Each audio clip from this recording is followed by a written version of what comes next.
Greetings to all you seekers of the truth, those who know creation is science and evolution is a religion.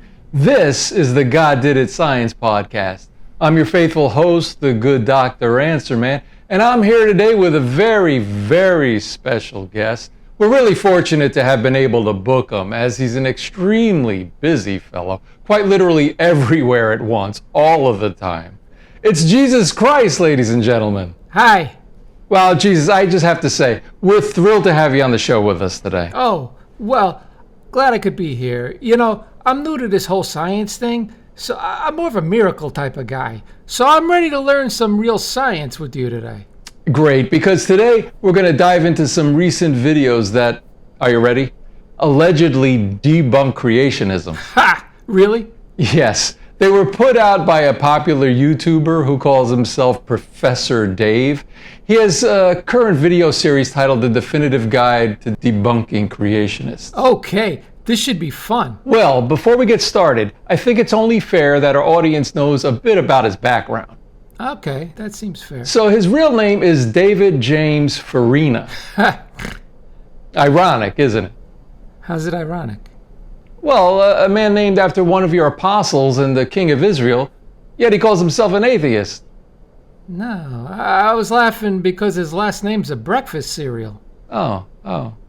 Anyway, it's important that our audience understands the truth about this so-called professor, which is that he's a godless communist and a sociopathic liar. Really? Yes, and that's not just my opinion. It's the opinion of a lot of people I know who don't like him either. Wow, he sounds awful. He is, believe me. But we're the good guys, you and I. So we want to give Professor Dave the opportunity to hear the truth for once, and sincerely hope that a horrible jerk like him might eventually come to believe the gospel, find the love of Jesus Christ, my guest here today, and avoid an eternity of damnation and constant physical torture in the fiery pits of hell. Wow, that's very Christian of you. Thank you, Jesus. You're welcome. Are you having trouble hearing me? No, you're coming in loud and clear, O Lord. Okay. You know, Jesus is fine, by the way.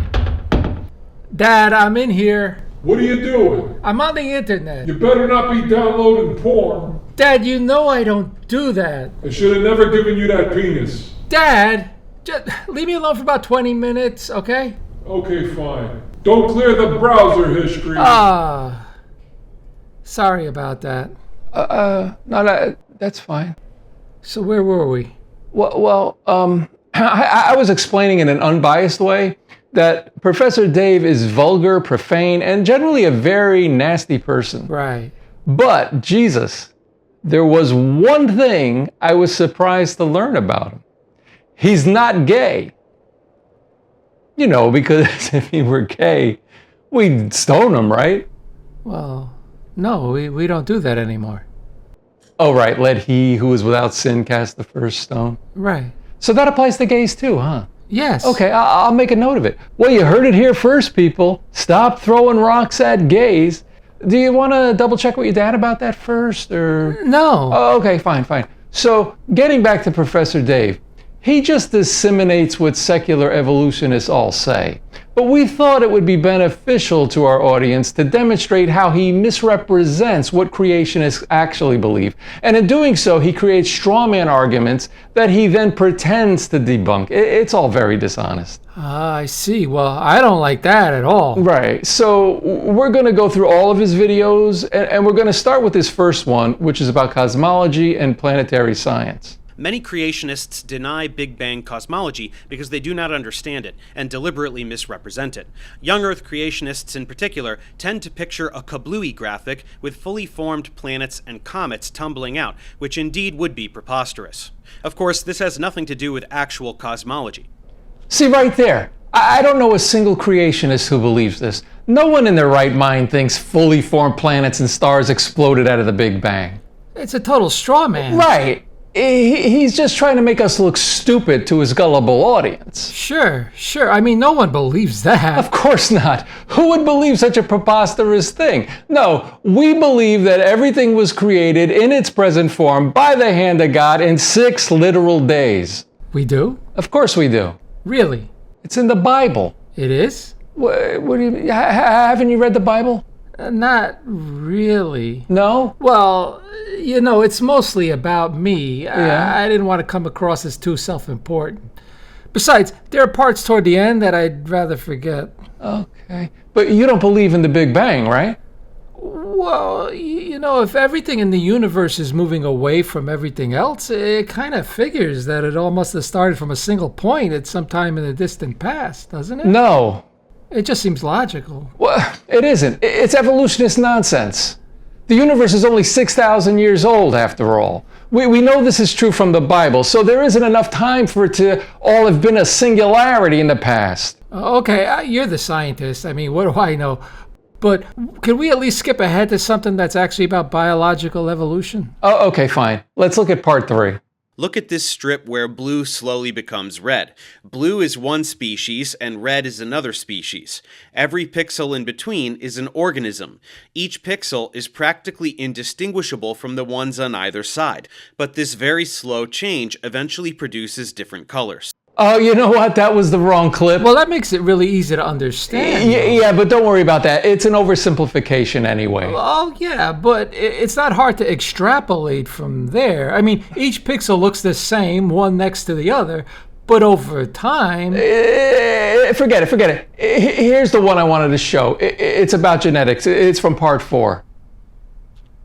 Significantly harmful mutations are not often observed because those organisms tend to die quickly without reproducing, so we disproportionately observe beneficial mutations and improved function, which can appear like design to the unprepared mind. I mean, unbelievable. See? That's just rank stupidity. Wow. Sorry, Jesus, maybe I shouldn't have said it like that. Well, yeah, I mean, that was a bit rude. Oh, okay, I guess I shouldn't tell people just how dumb I think he is. Right. You just kind of did it again, though. Oh, okay, but listen to this. It's from PubMed. The vast majority of documented random mutations are considered, at best, near neutral. So you realize when they say near neutral, they mean slightly harmful. Do you see that? But doesn't that still suggest that a few could be slightly beneficial?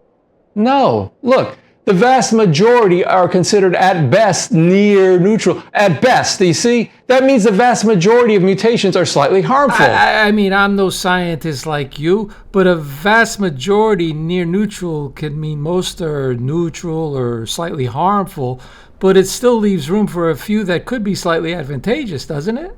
No, it doesn't. Okay, what do I know? I'm just the son of God. I'm not... what kind of scientist are you, by the way?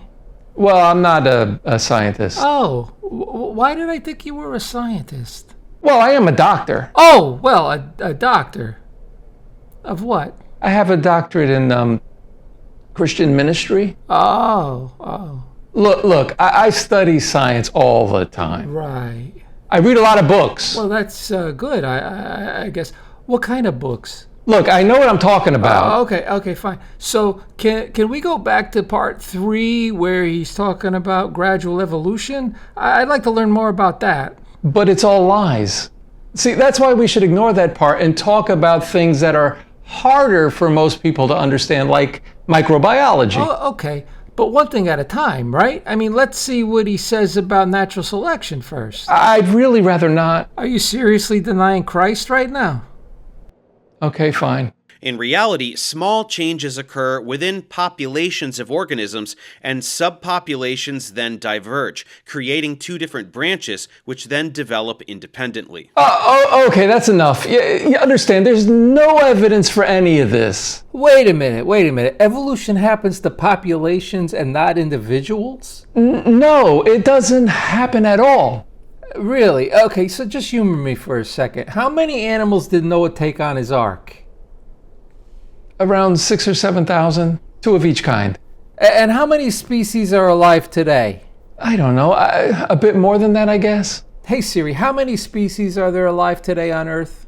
Estimates on the number of Earth's current species range from 10 million to 14 million, of which about 1.2 million have been documented and over 86% have not yet been described. Wow, you're telling me that in just a few thousand years, 6,000 or 7,000 individual animals became 10 to 14 million species? That's potentially billions of animals, and evolution doesn't happen at all? Well, microevolution.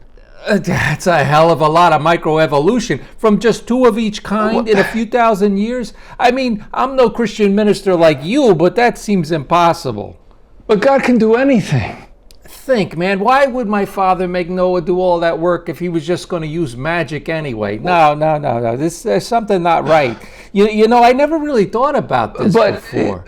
Yeah, and how could just two people, one couple, be the ancestors to everyone on the planet? I mean, what about all the incest that would have been necessary in the beginning? We assume it wasn't a problem back then. Not a problem. When was having sex with your family members not considered to be a problem? I mean, children having sex with their siblings? What are you, nuts? God.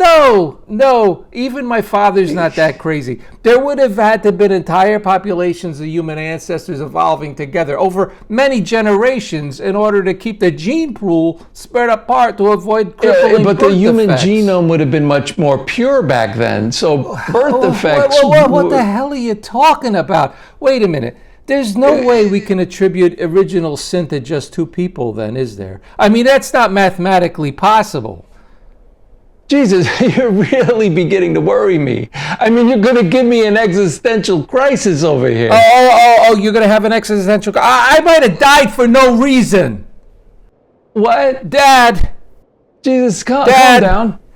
Look, Dad. I'm sure there's an explanation. Don't pretend you can't hear me, old man. Hey, Siri, does God exist? It's all a mystery to me.